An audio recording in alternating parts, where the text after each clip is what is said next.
Ever wondered how the labyrinthine machinery of the European Union's government functions?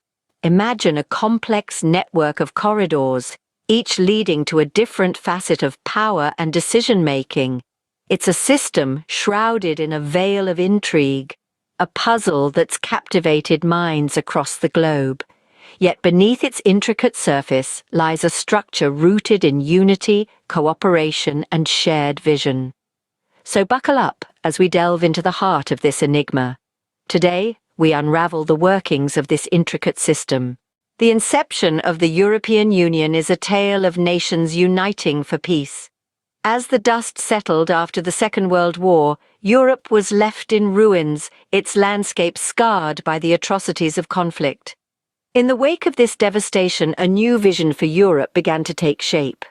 6 nations, Belgium, France, Germany, Italy, Luxembourg, and the Netherlands, decided to band together, creating the European Coal and Steel Community in 1951. This was a strategic move to prevent future military conflicts. By pooling their coal and steel resources, these countries aimed to make war not only unthinkable, but materially impossible. This alliance laid the groundwork for the European Economic Community, established by the Treaty of Rome in 1957. The initial objectives were more than just economic cooperation. The founding members aspired to promote peace, stability, and well-being among European countries. Over the years, this economic community evolved, expanded, and eventually became what we know today as the European Union. From its humble beginnings with just 6 members, the Union has grown to include 27 nations, each contributing to the collective goal of peace and prosperity. The European Union represents an unprecedented experiment in intergovernmental and supranational cooperation. Its formation marked a significant shift in the political landscape of Europe. With its formation, the stage was set for a unique form of governance. The European Union's government rests on 3 main institutions. These are the European Commission, the European Parliament, and the Council of the European Union.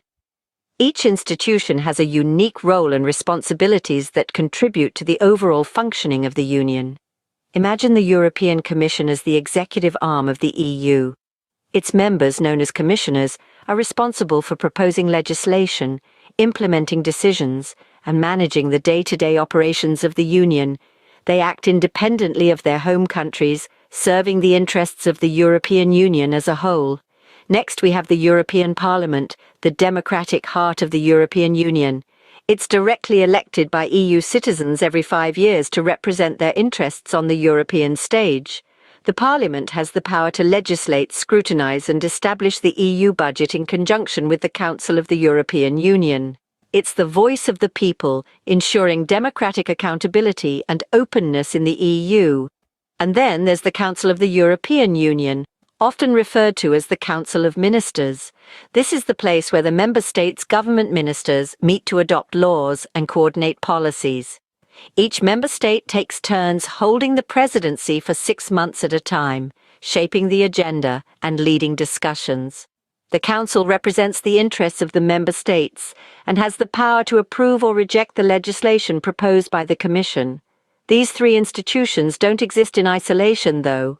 They interact with each other in a system of checks and balances.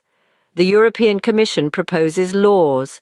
The European Parliament and the Council of the European Union then review, amend, and vote on these proposals. Through this process, they ensure that all legislation serves the best interests of the Union and its citizens. So in essence, the European Union's government is a complex but well-oiled machine, with each institution playing a vital role. The Commission proposes, the Parliament scrutinises, and the Council approves. These 3 pillars work in unison to keep the Union functioning smoothly. The European Union's decision-making process is a ballet of negotiation and compromise. At the heart of this dance are 3 key institutions: the European Commission, the European Parliament, and the Council of the European Union. These 3 entities collectively form the backbone of the EU's legislative process. Let's begin with the European Commission. This is where the policy-making process starts. The Commission has the sole responsibility for proposing new laws. This is to ensure that the interests of the Union as a whole are taken care of. It's like the choreographer setting out the steps for the dance. Once the Commission proposes a law, it's time for the European Parliament and the Council to take the stage. These two bodies are responsible for passing the laws. It's a two-step process. First, the Parliament, which is directly elected by EU citizens, has its say. It's the voice of the people, making sure that their interests and perspectives are taken into account. Then it's over to the Council, which represents the governments of the member states.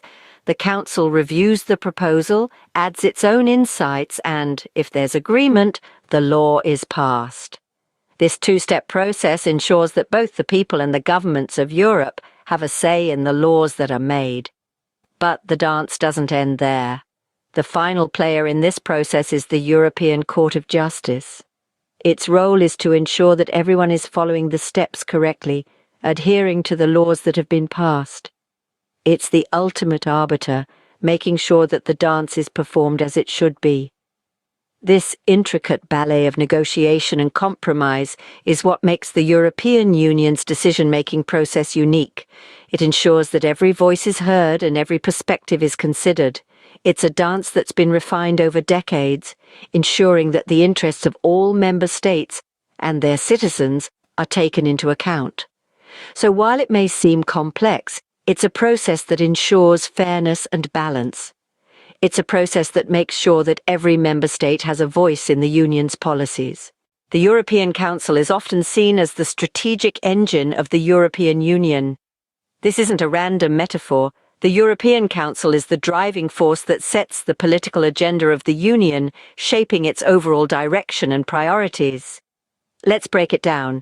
The European Council is composed of the heads of state or government of the EU member states, along with the President of the European Council and the President of the European Commission. They meet at least twice every 6 months to discuss the big picture issues and set the Union's political agenda. Now, you may ask, isn't there another council? The Council of the European Union? Indeed there is, but don't let the similar names confuse you. While they both play crucial roles, their functions are quite distinct. The Council of the European Union, also known as the Council of Ministers, is the main decision-making body of the EU. They are responsible for making policies and coordinating member states' actions in specific areas, such as agriculture or justice. On the other hand, the European Council is more about setting the broad political direction. They don't legislate, but they provide the impetus for the Union's development and define its general political guidelines.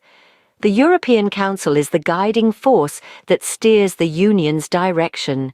It's like the compass guiding the ship that is the European Union, ensuring it stays on the right course. The European Union's government is a complex yet efficient system. We've journeyed together through its intricate workings, unraveling the enigma that it often seems to be. As we sum up our exploration, let's revisit the key points that we've covered. Our journey began with the birth of the European Union, a fascinating tale of unity and cooperation born out of the ashes of a war-torn Europe. We saw how nations, despite their diverse cultures and historical conflicts, came together to form a unique political entity, the EU. This entity was designed to foster peace, promote economic cooperation, and create a shared sense of European identity. We then moved on to the pillars of power, the institutions that form the backbone of the EU's governance: the European Parliament representing the people, the European Commission, the executive body, and the Council of the EU representing member states. These institutions, each with their unique roles and responsibilities, coexist in a delicate balance, ensuring that the Union's decisions are democratic, fair, and represent the interests of all its member states. Our exploration then took us to the heart of the EU's decision-making process. Here we discovered the fascinating dance of negotiation, compromise, and consensus building that characterizes EU politics. We saw how proposals become laws, how policies are formed, and how the EU navigates the often challenging path to agreement among its 27 member nations. Finally, we delved into the role of the European Council, the strategic and crisis-solving body of the EU.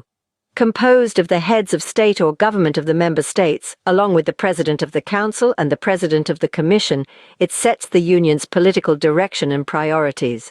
As we've seen, the EU's government is indeed complex, but it's this very complexity that allows it to function effectively.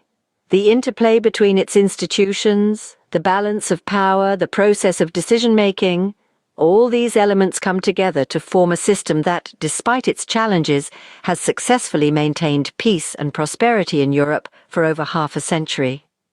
Understanding the European Union's government helps us appreciate its unique approach to international cooperation. It's a testament to what can be achieved when nations choose to work together, to compromise and to build a shared future.